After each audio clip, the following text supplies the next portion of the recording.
Hi, ಎಲ್ಲರೂ ಹೇಗಿದ್ದೀರಾ? ಎಲ್ಲರೂ ಆರಾಮಾಗಿದ್ದೀರಾ ಅಂತ ತಿಳ್ಕೊಂಡಿದ್ದೀನಿ. ಇದು ನನ್ನ ಭಾನುವಾರದ ಬೆಳಗಿನ ವ್ಲಾಗ್. ಮಾಮೂಲಿ ಬೆಳಗ್ಗೆ ಎದ್ದ ತಕ್ಷಣವೇ ಸ್ನಾನ ಮಾಡಿ ಫ್ರೆಶ್ನಪ್ ಆದೆ. ಪೂಜೆ ಮಾಡೋದಕ್ಕೆ ಮುಂಚೆ ಫಸ್ಟು ಹಣೆಗೆ ಬೊಟ್ಟಿಟ್ಕೋಬೇಕು ಅಂತ ಹೇಳ್ತಾರೆ, ಹಾಗಾಗಿ ಬೊಟ್ಟಿಟ್ಕೋತಾ ಇದ್ದೀನಿ. ಅದಾದಮೇಲೆ ಪೂಜೆಗೆಲ್ಲ ರೆಡಿ ಮಾಡ್ಕೋತೀನಿ. ಸೊ ಮೊದಲಿಗೆ ಫಸ್ಟ್ ಹೋಗಿದ್ದೆ ಅಡುಗೆ ಮನೆಗೆ ಹೋಗಿದ್ದೆ ಯಾಕೆ ಅಂತಂದರೆ ಆ್ಯಸ್ ಯೂಶ್ವಲ್ ನೀರು ಕುಡಿಯೋದಕ್ಕೆ. ನನಗೆ ನೀರು ಕುಡಿದೆ ಬೆಳಗ್ಗೆ ಹಾಗೆ ಖಾಲಿ ಹೊಟ್ಟೆಲಿ ಇರೋದಕ್ಕೆ ಆಗೋದೇ ಇಲ್ಲ, ನಂಗೆ ಫುಲ್ ದಾಹ ಅಂತ ಅನಿಸುತ್ತೆ. ಹಾಗಾಗಿ ಫಸ್ಟು ಒಂದು ಅರ್ಧ ಗ್ಲಾಸ್ ನೀರು ಕುಡಿದು ಆಮೇಲೆ ದೇವ್ರ ಮನೆ ಕೆಲಸಕ್ಕೆ ಹೋಗ್ತೀನಿ. ಹೌದು, ಅದು ತಪ್ಪು ಅಂತ ಹೇಳ್ತಾರೆ ಕೆಲವರು. ನೀರು ಕುಡಿದೇ ಧನುರ್ಮಾಸ ಮಾಡಬೇಕು ಅಂತ ಹೇಳ್ತಾರೆ. ನನಗಂತೂ ನೀರು ಕುಡಿದೆ ಅಂತೂ ಇರೋದಕ್ಕಾಗಲ್ಲ, ಹಾಗಾಗಿ ನೀರು ಕುಡಿದೆ. ಆ್ಯಸ್ ಯೂಶ್ವಲ್ ಹೂವುಗಳನ್ನೆಲ್ಲ ತೆಕ್ಕೊಂಡು ಪೂಜೆ ಮಾಡ್ಕೊಳ್ಳೋಕ್ಕೆ ರೆಡಿ ಮಾಡ್ಕೊತಾ ಇದ್ದೆ. ನೀರನ್ನೆಲ್ಲ ಚೇಂಜ್ ಮಾಡಿದೆ, ಹಣ್ಣೆಲ್ಲ ಚೇಂಜ್ ಮಾಡಿ ಅದಾದಮೇಲೆ ದೀಪ ಹಚ್ಕೊಳ್ಳೋಕ್ಕೆ ಅಂತ ರೆಡಿ ಮಾಡಿಕೊಂಡೆ. ಪ್ರಿಪ್ರೇಷನ್ಸ್ ಯಾವುದೇ ಕೆಲಸಕ್ಕಾದರೂ ಬೇಕೇ ಬೇಕು ಅಲ್ವಾ? ಯಾವುದೇ ಒಂದು ಕೆಲಸ ಆದರೂ ಕೂಡ ಪ್ರಿಪ್ರೇಷನ್ಸ್ ಇಲ್ಲ ಅಂತ ಹೇಳಿದ್ರೆ ಅಥವಾ ಪ್ಲ್ಯಾನಿಂಗ್ ಇಲ್ಲ ಅಂತ ಹೇಳಿದ್ರೆ ಅದನ್ನ ಎಕ್ಸಿಕ್ಯೂಟ್ ಮಾಡೋದು ತುಂಬಾ ಕಷ್ಟ ಆಗುತ್ತೆ. ಜೊತೆಗೆ ಅವಶ್ಯಕತೆ ಇರುವಂತಹ ಗೈಡೆನ್ಸ್ ಕೂಡ ಬೇಕಾಗುತ್ತೆ. ಸೊ ನಮಗೆ ಯಾವ ಥರ ಗೈಡೆನ್ಸ್ಗಳು ಸಿಗುತ್ತೋ ಅದಕ್ಕೆ ತಕ್ಕ ಹಾಗೆ ನಾವು ಪ್ಲ್ಯಾನಿಂಗ್ಗಳನ್ನು ಮಾಡ್ಕೋಬೋದು, ಎಕ್ಸಿಕ್ಯೂಟ್ ಮಾಡ್ಬೋದು. ನಮ್ಮಲ್ಲಂತೂ 24/7 ದೀಪ ಉರಿತಾನೆ ಇರುತ್ತೆ, ಹಾಗಾಗಿ ನಾನು ಅದಕ್ಕೆ ಜಸ್ಟು ಎಣ್ಣೆನ ಆ್ಯಡ್ ಮಾಡಿಕೊಂಡೆ ಅಷ್ಟೇ.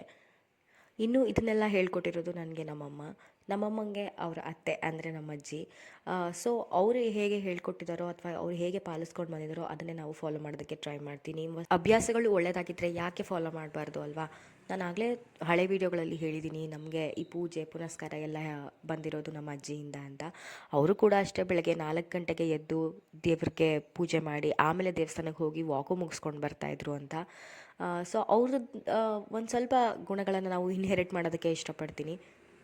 ಇವಾಗಿನ ಕಾಲಕ್ಕೆ ನಮ್ಮ ಹತ್ರ ಗಾಡಿ ಇದೆ, ದೇವಸ್ಥಾನಕ್ಕೆ ಬೇಗ ಹೋಗಿ ಬೇಗ ಬಂದ್ಬಿಡೋ ಚಾನ್ಸಸ್ ಇದೆ. ಆದರೆ ಆವಾಗ ದೇವಸ್ಥಾನಕ್ಕೆ ಹೋಗಬೇಕು ಅಂತಂದರೆ ನಮ್ಮ ಅಜ್ಜಿ ನಡ್ಕೊಂಡೇ ಹೋಗ್ತಾಯಿದ್ರು. ಅಫ್ಕೋರ್ಸ್ ವಾಕ್ ಮಾಡ್ಕೊಂಡು ಬರ್ತಿದ್ರು ಅಂತ ನಾನು ಹೇಳ್ತಾನೆ ಇರ್ತೀನಿ. ಆದರೆ ಪ್ರತಿದಿನ ವಾಕ್ ಮಾಡಿಕೊಂಡು ದೇವಸ್ಥಾನಕ್ಕೆ ಹೋಗಿ ನಾನು ಬರ್ತೀನಿ ಅನ್ನೋದು ಒಂದು ಡೆಡಿಕೇಶನ್ ಇತ್ತಲ್ಲ ಅವ್ರಿಗೆ, ಆ ಕನ್ಸಿಸ್ಟೆನ್ಸಿನ ಮೇಂಟೈನ್ ಮಾಡಿದ್ರು ಅವ್ರು ಇರೋವರೆಗೂ. ಅದಕ್ಕೆ ನನಗೆ ಯಾವಾಗಲೂ ಖುಷಿ ಆಗ್ತಾ ಇರುತ್ತೆ. ಜೊತೆಗೆ ನಮ್ಮನ್ನೂ ಒಂದೊಂದು ಸತಿ ಕರ್ಕೊಂಡು ಹೋಗೋರು, ನಮಗೂ ಇನ್ನೂ ಕೂಡ ತುಂಬ ಚೆನ್ನಾಗಿ ನೆನಪಿದೆ. ಮನೆಯಿಂದ ಎಬ್ಬಿಸ್ಕೊಂಡು ಕರ್ಕೊಂಡು ಹೋಗೋರು, ನಮ್ಗೆ ಅರ್ಧ ದಾರಿಗೇ ಸುಸ್ತಾಗ್ತಿದೆ ಆಗಲ್ಲ ಅಂತ ಹೇಳ್ತಾ ಇದ್ವಿ. ಆಮೇಲೆ ಇನ್ನೊಂದು ಸ್ವಲ್ಪ ದೂರ ಅಂತ ಹೇಳಿ ಅಲ್ಲೇ ಇರೋ ಹೂವು ಗಿಡ ಎಲ್ಲ ತೋರಿಸ್ಕೊಂಡು ನಮ್ಮನ್ನ ಕರ್ಕೊಂಡು ಬರ್ತಾಯಿದ್ರು. ಸೊ ಈ ಥರ ನೆನಪುಗಳನ್ನು ಯಾರು ತಾನೇ ಮರೆಯೋದಕ್ಕಾಗತ್ತೆ ಹೇಳಿ? ನಮಗೂ ಕೂಡ ಮರೆಯೋದಕ್ಕಾಗಲ್ಲ. ಸೊ ಅವ್ರು ಸ್ವಲ್ಪ ಗುಣನಾದರೂ ನಮಗೆ ಬರಲಿ ಅಂತ ಕೇಳ್ಕೊತಾ ಇರ್ತೀವಿ. ಪೂಜೆ ಎಲ್ಲ ಮುಗಿಸ್ಕೊಂಡು ನಾನು ದೇವಸ್ಥಾನಕ್ಕೆ ಹೊರಟೆ. ಸ್ವಲ್ಪ ಜನ ಕಮ್ಮಿ ಇರ್ತಾರೆ ಅಂತ ಎಕ್ಸ್ಪೆಕ್ಟ್ ಮಾಡಿದ್ದೆ, ಆದರೆ ಇರಲಿಲ್ಲ, ಜನ ಇದ್ದರು.